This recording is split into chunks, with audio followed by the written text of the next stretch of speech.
Okay, so No. let's choose one. Yeah, Okay, you got to. continue. Okay, so now this time I will play a small game with you.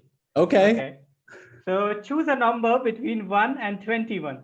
Oh, 17.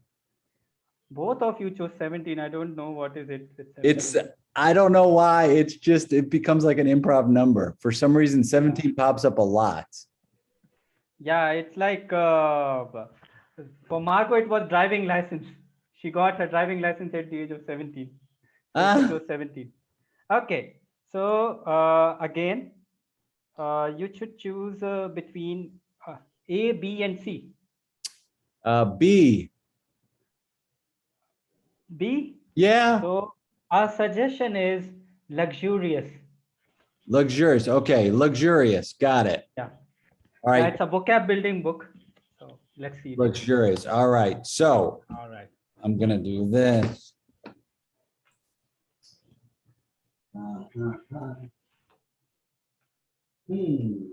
Uh-huh. I'll be right there. Just make yourself at home, okay? Okay. Yeah, Yeah. you seem to have a cool apartment, man. Thanks, man. Yeah, we just painted it. Oh, What do the you think? paints also seem expensive. Oh, yeah, it's super expensive. I had to get the best. What do you think?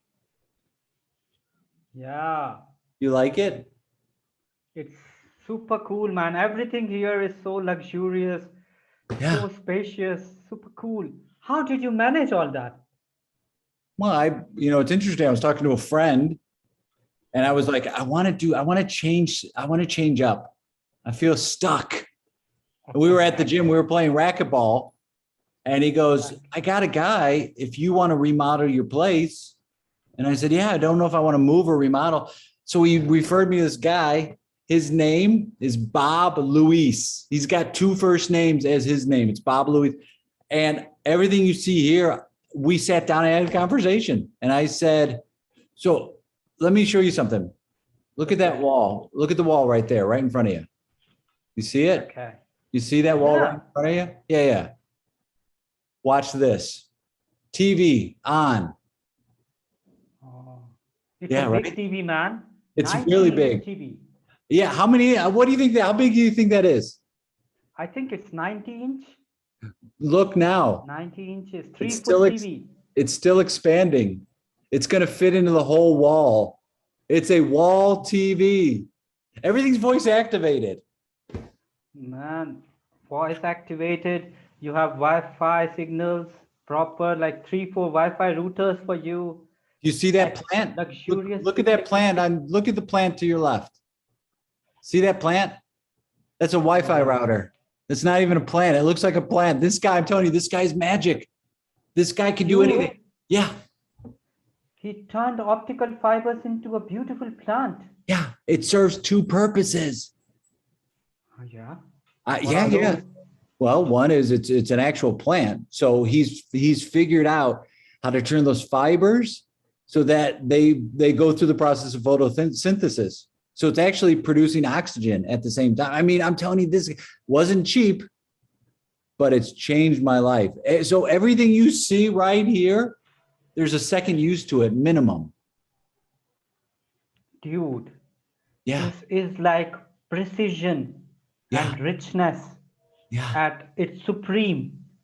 yeah. Like, and it's like hats off to your intelligence.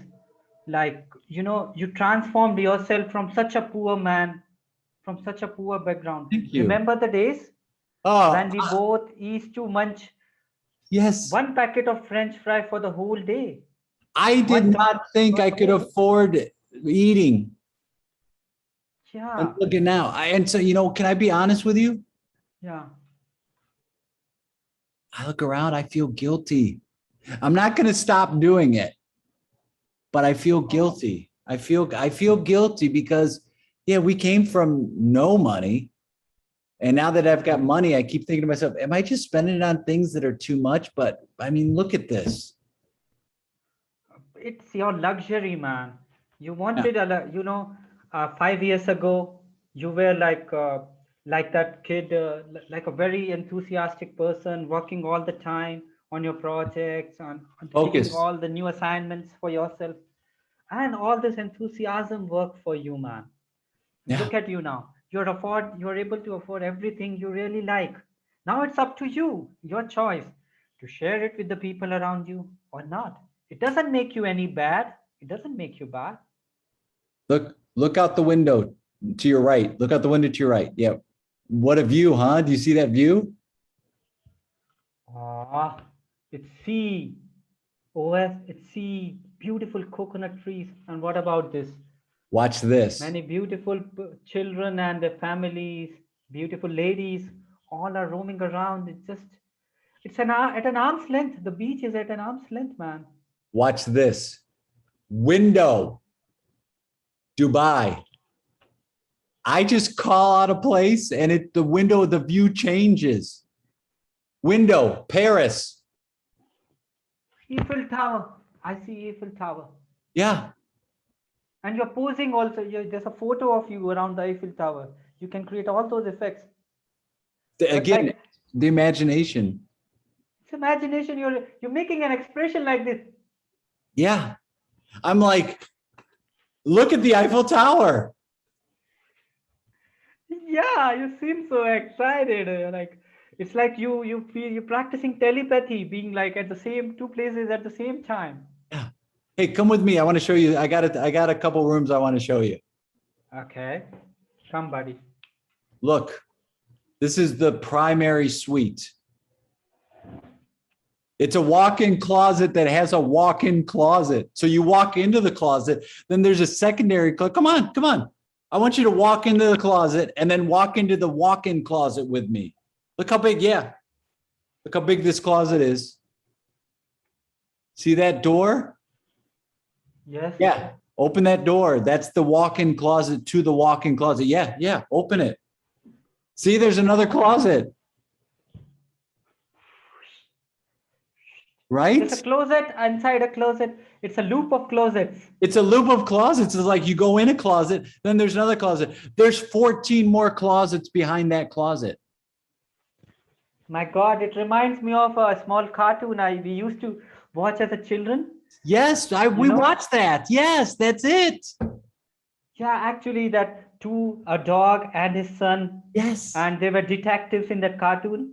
That cartoon that used to come between Tom and Jerry and Roadrunner. Yes. And people used to lock those both dogs in many closets. And every time these dogs, they will come out of these closets with a surprise, and they'll say, "You cannot find me." And we're going to do the same. I hope so. Well, speaking of surprises, that's the key to your Porsche. It's the key to my Porsche and the key to this apartment. I want you to have them both. But where will you live then? Well, none of this is what I thought would make me happy. I thought if I finally got the coolest gadgets and the most updated situation, I'd be happy. I'm not happy. And I'm not happy because I'm relying too much on this. I thought, wow, if I got all this cool stuff, I'm going to be cool. And I don't feel cool. I feel like still me. So today I'm leaving. I've sold all of my possessions except for this and everything in this and my Porsche. And I want you to have it. I'm going down. How will I enjoy those things without you? Well, I'm going down to the airport. Okay. I'm going to look up on the board. Okay. And the first city I see, I'm going to go there and I'm going to live there with nothing. I'm going to see if I can do what my dad did. You remember my dad was like, he came over here, he had no money in his pocket, and he started, and he was so happy. He was so happy when he had nothing. And I was happier when I had nothing. I was happiest with you growing up when we would watch cartoons and we didn't know what we were going to do for food that day. Like I didn't have anything else to worry about. Now I got all this stuff and I'm still not happy. So I want you to have it. Buddy, I'll tell you a better idea. Why not you and me go together on that trip with your money, leaving these possessions as it is? I think your happiness was in the moments you shared with me, your father, and other people. Now, all these luxuries, they are not satisfying you. You want us, you want our time. And I want you too. That's why I came to visit you. What do you say? Shall we go on that solo trip again, both duo trip again, bromance trip again? What do you say? Used to cycle, remember? 15 Yeah, years ago, we used yeah. to cycle together in the countryside. I And I haven't ridden a cycle for a few years now. Wow. So you would do that for me? I brought that old cycle for you. Your old cycle, you still remember? I Yeah. kept it very safe all these years, man. I always, it was a good, great memory of you for me. You Wow. know, you are my, I'm, you are the friend that is very close Were you to gonna my say heart. partner? Were you gonna say you went to say partner? What were you gonna say? You said you are my, and then you stopped. I said you are my very closest friend, Okay. my crime partner, the That's partners right. in every crime we did together. We are bros. So you'd go on that trip with me? Yes. All right. And we'll cycle till the airport together. What do you say? I say it's great. Hey, house, lock up in 30 seconds. Where's our luggage now? Where is our luggage? We are not going to take any That's luggage. that's the thing. I'm not bringing luggage. We're just going. Okay, let's go. Ding, ding. See? How fun was that? This was much better. Like for me, I felt more confident and involved in the scene. I mean, my friend, that's most of the battle is feeling whether it's real confidence or faking it, it's the same thing. There's no difference between having actual confidence and faking the confidence.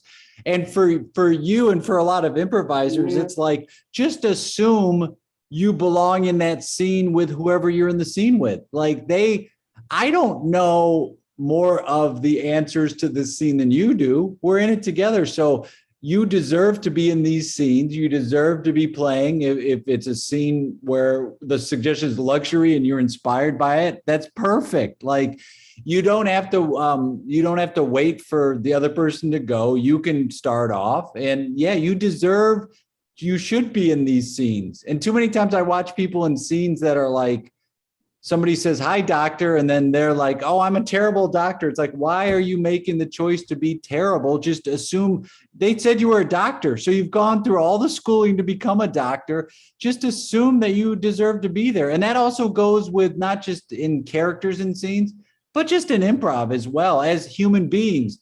There's nobody is ahead of you in line. You deserve to be as part of this community as much as anybody. And just because Margot or I have more experience doesn't mean we're better. It just means we have been doing it longer. That's it. It only means we have more experience in time, not we make better choices or we're better at this than you are. It's just, it is what it is. I started earlier than you did. I'm also older than you, but it doesn't mean, oh, based on the time served, I'm better. That's not it at all. I am not honestly. It's like I would say if you say it like when you said no one is ahead of them. Actually, I just follow certain meditation groups. Like if you know about Art of Living. Yeah. So yeah. So there's one quote by the founder of Art of Living which I really like very much. It's about like if you compare with someone, it's like sitting in a horse in a merry-go-round and thinking that you are ahead of all the people who are behind you. Yes, exactly. It's like you're all going the same place and nobody's ahead. Yeah, and you want to go ahead of those sitting in front of you, and you are happy about those sitting behind of you, but actually you're reaching the same place. So And if I, what you're ignoring is the scenery, right? You're so yeah, focused on who's where, and it's like there's a beautiful There's a beautiful place right outside here. And especially with merry-go-rounds, they're never in ugly places. It's always a beautiful place. So we forget to enjoy that view as we go. Yeah, it's about like embracing the moment, and I think you are saying the same thing when you are in the scene. This improvise the scene, and I remember your one in one podcast you said improvise the scene where you are in, Yeah. though not the scene where you want to be in. So I always keep that in mind and keep on saying yes Yeah. and that I mean, helps me. it's so funny. It's like you have ideas going into scenes because you're a human being and you have ideas all the time. We have ideas, we get inspired all the time. Are those ideas, are they in what's happening in the moment? And if it is, cool. But if not, it's like play that scene. And too many times I see people who want to change the other person. And it's like, don't change them. Just let them be who they are and enjoy them in that scene instead of trying to get them to not do something. Just enjoy the scene that you're in with them. Realize that's not going to be the last scene you ever do. And if it is, but thank goodness, how do you want to play it if it's the last thing you're ever going to do? I want to have as much fun as possible. That's it. Yeah, but like it's similar to yes, it's similar to Steve Jobs saying that live each day as if it is as if it is your last. Live each day Yeah. as if it is your last. So honestly, that thing it's like honestly, whenever I wake up, I remember this quote, and I try to live each day as if it's my last, and I try to perform each scene as if I may not get the chance, so I will enjoy Yes. this scene as much as I can.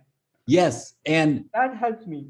it is such a good dude. It is such a good philosophy to have. And I've been involved at a few theaters where you would watch teams like they would be taken off the schedule or their time would be done. And so that they would like the people in the group would move on and someone would be on newer teams and different teams. The last show that group does together is always one of their best shows because they don't care anymore. They're like, this is our last show. And they do so much better. And it's so much more fun to watch that I wish that could be injected into every improvisers to say, play this like it's the last scene you're ever going to play. What would you do then? You would worry less about like, am I doing it right? And more about the fun of that moment. So that's a great philosophy to have and to keep using that as I'm sure you do the same. You have that same discussion when you teach your kids of like every day, just Yeah, focus on the present. like I teach sports also to kids, so I say them the same thing. Play as if it's your last match, and Yes, enjoy it too much. that's So it. It's like yeah, if it was your last, whatever it is, you'd give it as much as you can. You'd enjoy it. And you wouldn't be worried about the next match or what happened before. You would just be focused on that moment. And that's a constant struggle for us as humans, right? It's like, how do I just stay present in this moment? but it's like honestly, it feels like that thing you just said. Not you have when you have nothing to lose, you come to your natural self. So if you get rid of that thought that you want to gain something pre-decided from every moment, if you decide something as an outcome and want to gain it from every moment, that moment I believe conflicts govern us more. But Yeah. if we surrender to the moment and enjoy it, like we have nothing to gain, whatever comes, I'll embrace it. I believe that makes me like that makes us as more comfortable. How, I mean, that's a big ask. And I think you're right. It's like, how do you surrender to the moment? And people, in my experience, myself included, that word surrender, like people equate that with weakness. And I don't think it's weak at all. It's accepting that situation. And that's a hard, because you have to be vulnerable too, right? You have to be open and vulnerable. And when you surrender to that, people think surrender is a weak thing. And I think it's a very strong thing. Though I believe surrender is a very, very strong thing. And, you don't even consciously do that. It's like when I was trying to teach children initially, so I read this book by James Cameron, Artist Way. And I believe it's a good book. Yeah. Yep. And it's a very good book. And it helped me to get rid of depression and all. So one thing I really loved from that book is art. If you will, you will live art only when you surrender to it. Mm, Like art will make you vulnerable, and it will help when you will surrender to that vulnerability and accept it that it is there, and then you will rise up from that moment. That yeah, is your real strength. that's So huge. so I don't know. I've read like that thing. It has stuck me, and I always try to remain that consciously more involved in the art thing, and in that moment Yeah. somehow that surrender thing unconsciously comes as a byproduct. And So when you're aware of it and you make it, you start to focus on it so it becomes a habit, then it's like it becomes second nature. But it's work, like with anything. It's like focusing on it, being aware of it, realizing when the situation is happening, and keep doing it and keep doing it. And then eventually you don't even think about it. It's just part of who you are. yeah, but like more I play, it's like human beings, like the habit. We are beings of habit. Whatever Yeah. becomes our habit, it becomes part of our nature. Yeah. Like 21 days for the habit, 45 days to make it part of your nature. So if you do it for years, then you don't even realize. Like you play a guitar. The first day, second day, you are very conscious. Okay, tan Yeah. tan tan tan tan tan tan. But if it's 2 years playing the guitar or piano, you don't even see, and you will just play it. Na, na, na, na, na, na. I mean, that's the same with what we do. You think Yeah, about early on, you think about the rules and what not, don't ask question, all that stuff starts popping up. And then eventually you do enough scenes and you get enough experience where you're like, okay, I'm just going to make this move in the moment for the good of this scene. yeah, but like even when I like 2 months back, I remember like when I did the scene with you after so many days of myself being in improv, I was very like a little bit afraid and everything, that okay, how would I go ahead, and I like this is the rule of improv, that this is that rule, and then I went through a lot of scenes, were like four or five or six scenes, and with high energy improviser, low energy improviser. And then I remember taking classes where they say the importance of using remember when, and we should. They also emphasize on yes and emphasize the importance of techniques and rules. And I realized, okay, I was using them already. You were also using them already, like, and we are able to make that. So now it's just about being aware and not being very like conscious and vigilant about how I'm doing the scene. If I'm using remember when, if I'm using yes, if I'm using, just go with the flow, it will And, happen. and you're right. It's like go with it. And when you start in the scene thinking, oh no, I broke this rule, all that stuff, you're taking yourself out of that being in the moment present. You're Yeah, here because you're not in the moment. And it all, I think, stems from fear and ego, a lot of it. And it's like, at the end of the day, who cares? Like, you know what I mean? At the end of the day, it's like, we're yeah, going to do a scene again. That was fun. I'm trying not to relive that scene because there's no point in going back and critiquing something that I created with someone else. It's not going to serve me to go back and like say, oh, I could have made this move. I should have done that. Why didn't I do this? All of that is detrimental to me personally because it just makes me afraid the next time I get on a stage with someone that I'm going to break the rules. yeah. Actually, it's like the mind, it plays games with us. No, it needs Yeah. some anchor. It needs some anchor to play with our consciousness and everything. It wants to increase conflict in us. A Why? mind has that tendency. Why do you think that is? Why do we need that anchor? Why do you think it wants to bring conflict into our lives? Because I feel like the brain wants to avoid avoid destruction, like it wants to survive. So why is it, the question is like, why is conflict such a welcome addition for us? Basically, whatever from whatever I believe and experienced is that mind, it needs instant gratification, Yeah. and conflict, it gives an illusion that okay, you will get that gratification, you will get on playing with it all the time, Yeah. Yeah. and then you get that trigger. So that is the difference between mind and intuition. Your mind is there to play with you. Your intuition is there to guide you. So the process of dropping the conflict helps us to go from our mind level to the intuition level. And that is more about practice and experience. So it's a certain tendency. A snake will bite. A snake will bite. That's the tendency. Yes. So you can't blame the snake for biting. You, Exactly. yeah, Exactly. That's the snake's nature. yeah, it's the nature of the mind to do it. So now you need to modify your response. You Right. have other faculties as well. So And you don't have to react to the situation, but respond to it. So that way, I believe. yeah. And like you have to submit and surrender and accept the fact that the snake bites instead of like, why? Like when you don't accept that fact that a snake bites, you're going to get hurt. That's how the snake is.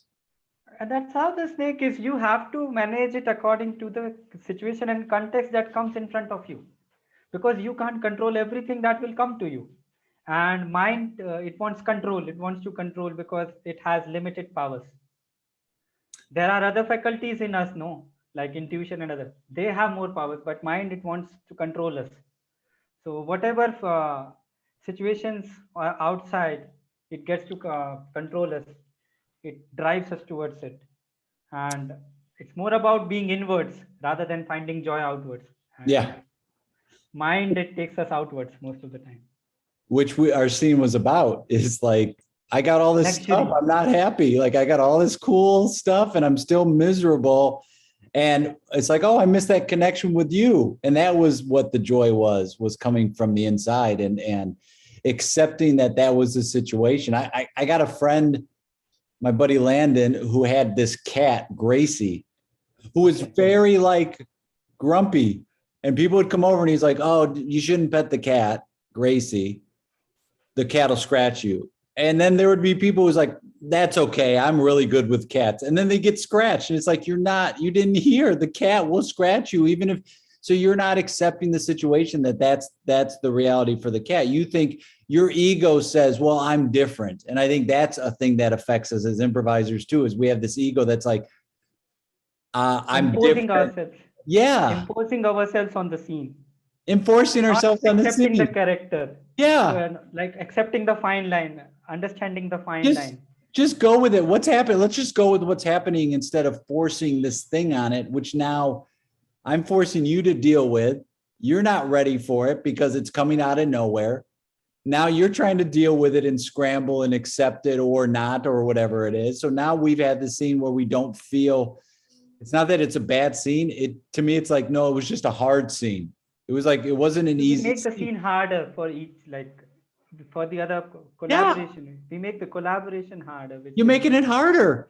And you got to leave that ego behind and go, let's focus together on this thing and we'll build it up. And I'm going to be fine. The things my ego wants, that's fine. It'll get taken care of if I can just stop listening to myself for a minute and focus on what's happening. Because what I want is like, oh, I want that person to want to play with me again. And it's like, well, if I'm focused on them and I help them with their choices, they're going to want to play with me again. I want people to enjoy the scene. They will enjoy it. They always do. People always enjoy these scenes. We forget that a lot of times people are petrified, like our parents. They can't understand why we would go up there and create this thing on her. They don't understand how you improvise. They don't get it because they don't have that reference. They're like, I kind of don't understand what you're doing. I'll support you. I still don't kind of get it. And there's one more funny aspect if you look at that thing about the parents and the friends around you. Oh, okay, you do comedy on the spot and you create scenes on the spot. I do that every moment. Every day. Yeah, I do that every moment. There's nothing new. It's we don't even know the next word out of our mouth because I could start coughing and I can say, excuse me, I don't even know the next word that's coming out of my mouth because there's so many other factors in. And so we improvise everybody does all the time, every day. And we don't we used to just do this with our friends. Nobody said improv. It's like you're playing with your friends, or at work, somebody goes, I'm going to piggyback off that idea. I'm going to yes and that. Like they don't understand they're already doing improv and connecting and yes anding. So yeah, a lot of people do it all the time, and that's how life is. Yeah, actually they do it, and but when they come to the stage, things become very different for them. Yes, there's lights, The there's lights, people definitely, watching, there's there's people watching. attention. And when we're in the time of prehistoric man and woman and others, when you left your cave and you saw eyes on you, it was you're thinking you're going to die, like it's a danger. Yeah, it's a sign of danger. It's a sign of danger, and that is in our DNA. So that's why people are so afraid to speak in public, is the eyes are on them. So it's a sign. Now the danger is not getting eaten necessarily, but there is a danger of being judged and ridiculed and embarrassed and all that stuff. I had a mentor who used to do things to embarrass himself on purpose, so he got used to being embarrassed. And I'm like, that's such a great idea. It's like, yeah. I use that all the time, honestly, right from Yes. childhood. Do things to embarrass yourself, then you get used to being embarrassed, so it doesn't hold as much of a grip on you.